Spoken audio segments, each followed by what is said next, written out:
স্বামীর টাকা না থাকলে কেউই মূল্য দেয় না। আমি আমার শ্বশুরবাড়ির বড় বউ। আমার স্বামী ভালো একটা চাকরি করত। হঠাৎ করেই একদিন তার চাকরিটা চলে যায়।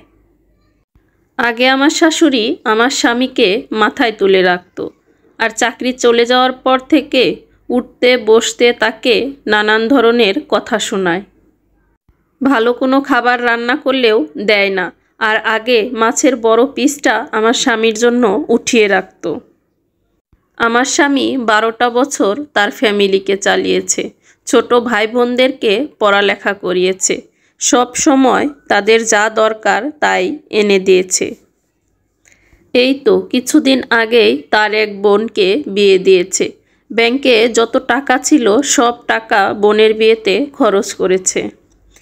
তার আরও 2 ভাই আছে, তারা কোনো টাকা পয়সা খরচ করেনি বোনের বিয়েতে। বিয়ের সময় আমি আমার স্বামীকে বলেছিলাম, এত টাকা খরচ করার দরকার নেই, কিছু টাকা তুমি রেখে দাও।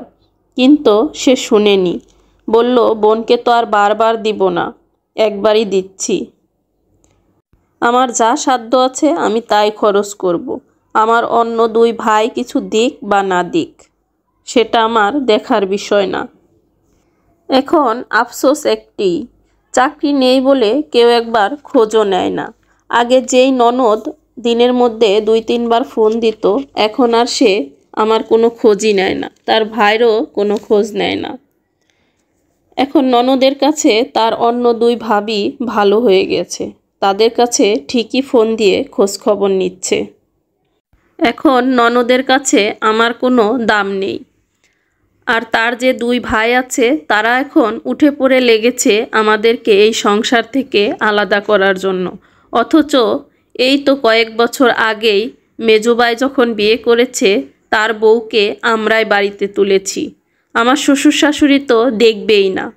সংসারের যা লাগে সব কিছু আমরা তাকে কিনে দিয়েছি, ঘরের আসবাবপত্র সব কিছু। আর এখন আমাদের চাকরি নেই বলে তারা আমাদেরকে এই সংসারেই রাখবে না। এখন ওই 2 ভাই তার মাকে দিয়ে প্রতিদিনই বলাচ্ছে যে বড় ভাইকে আলাদা হয়ে যেতে বলো, আমাদের 2 বউ থাকতে চাচ্ছে না একসাথে। এটা তো গেল আমার হাজবেন্ডের ফ্যামিলির গল্প। অন্যদিকে আমি আমার বাবা মার কাছে কিছু টাকা চেয়েছিলাম, তারা আমাকে বলল দিতে পারবে না। আর আমার ভাই খুব ভালো বড় দামের একটি সরকারি জব করে, তার কাছে সব সময় অনেক টাকা থাকে। আমি তার কাছেও ফোন করে কিছু টাকা চেয়েছি। আমাদের বর্তমান সময় খারাপ যাচ্ছে বলে তারাও আমাদের ফোন দেওয়া ছেড়ে দিয়েছে, টাকা তো দূরে থাক। ভাবিকে দিয়ে বলল যে আমার কাছে কোনো টাকা নেই এটা বলে দিও। তারপর আমিও আর টাকা চাইলাম না, বুঝতে পারলাম তাদের আচরণও আমার সাথে আর ভালো হবে না। আর আমার হাজবেন্ডের যখন চাকরি ছিল তখন সে বন্ধুবান্ধবের পিছনে অনেক টাকা খরচ করেছে। এখন সেই বন্ধুরা দেখা হলে কথাই বলে না, আর টাকা ধার তো দিবে দূরের কথা। তো প্রত্যেকটা বিষয়েই বুঝতে পারলাম যে চাকরি না থাকলে, হাজবেন্ডের টাকা না থাকলে কোনো দাম নেই, সেটা বাবা মা হোক বা আত্মীয় স্বজন, কারো কাছেই কোনো দাম নেই।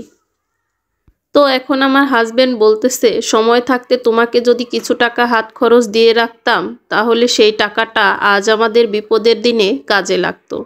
গল্পটা আপনাদের কেমন লাগলো অবশ্যই কমেন্ট করে জানাবেন। কোনো একটা আপুর লাইফ স্টোরি থেকে নেওয়া। আল্লাহ হাফেজ।